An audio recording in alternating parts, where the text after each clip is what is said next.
Salut, soyez les bienvenus. C'est le troisième vidéo sur l'écoute pour maîtriser une langue étrangère.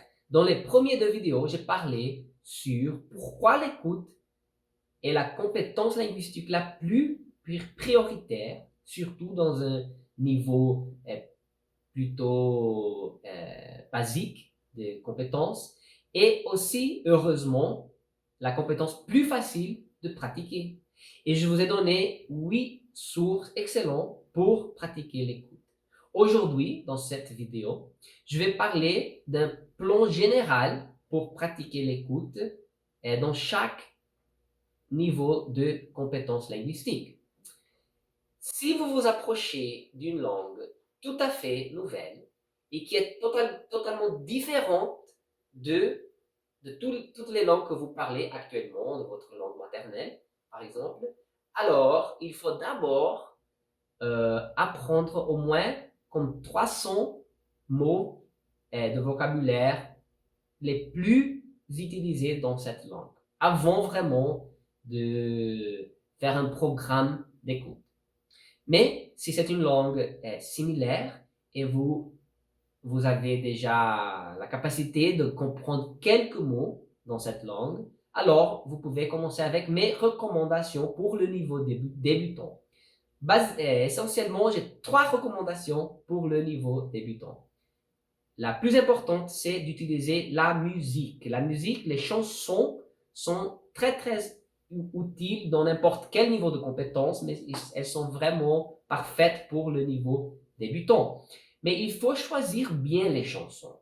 Pour ça, si vous êtes débutant, vous aurez besoin d'un professeur ou un autre locuteur natif pour vous aider. Il y a 4 critères que je recommande que vous utilisiez pour bien choisir les chansons selon le texte de la chanson, les paroles.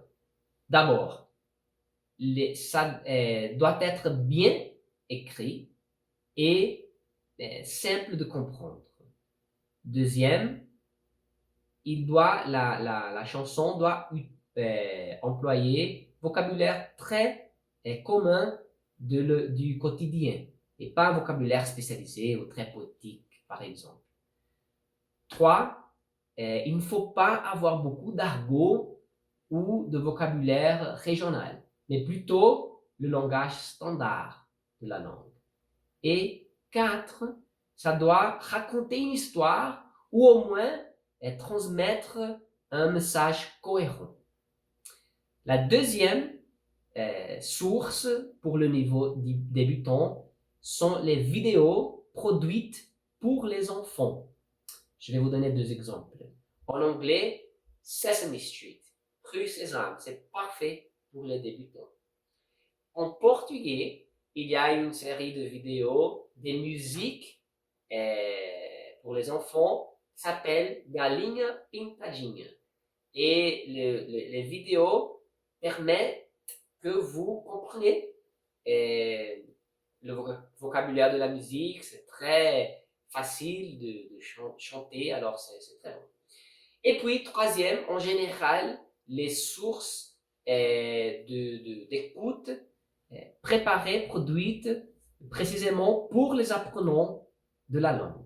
Ça serait les sources non authentiques.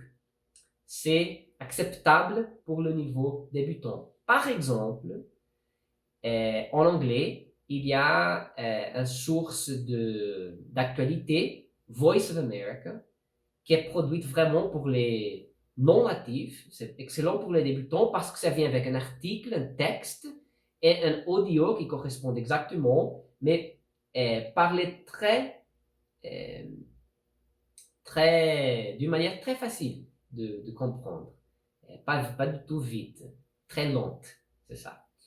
Bon, pour un niveau intermédiaire, je recommande d'abord que vous abandonnez complètement les sources non authentiques que je viens de mentionner.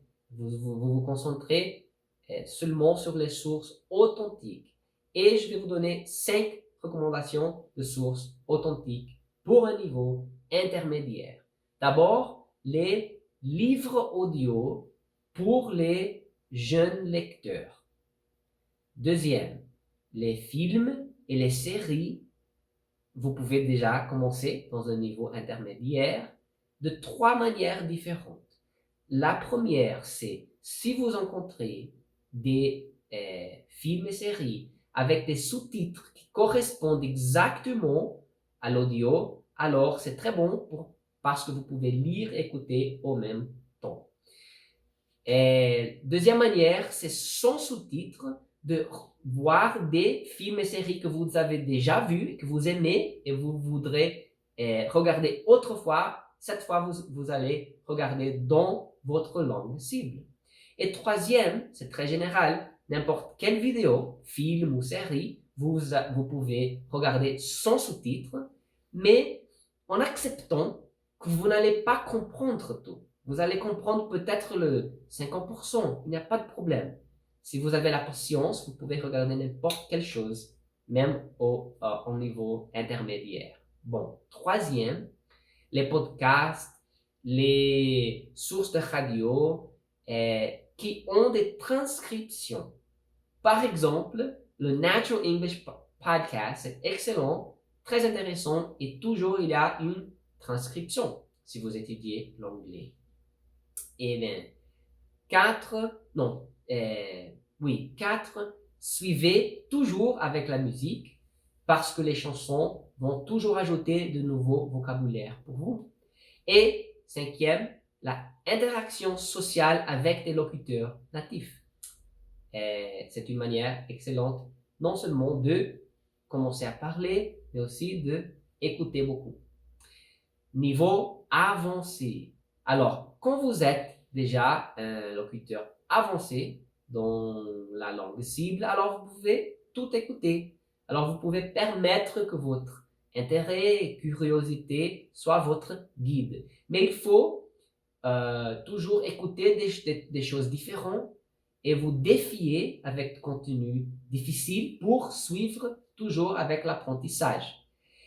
Et maintenant, je voudrais vous mentionner 4 stratégies pour dominer une langue pour la vie entière en écoutant.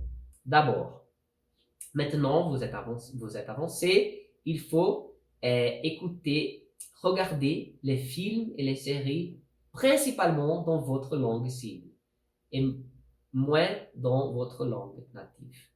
2, d'une manière similaire, les actualités, les podcasts sur des thèmes que vous intéressent, principalement dans votre langue cible. 3, toujours les livres audio. Il faut avoir toujours dans votre portable ou votre ordinateur un livre audio dans votre langue cible. Toujours quand vous êtes dans la voiture, ou quand vous faites un voyage, ou même sur votre lit pour détendre, vous écoutez un livre audio dans votre langue cible. 4, l'interaction sociale avec les natifs doit être une partie permanente de votre vie sociale. Et comme ça, vous allez non seulement maîtriser, mais dominer la langue étrangère. Alors, j'espère que maintenant, vous êtes très motivé et plein d'idées pour écouter la langue cible. À la prochaine.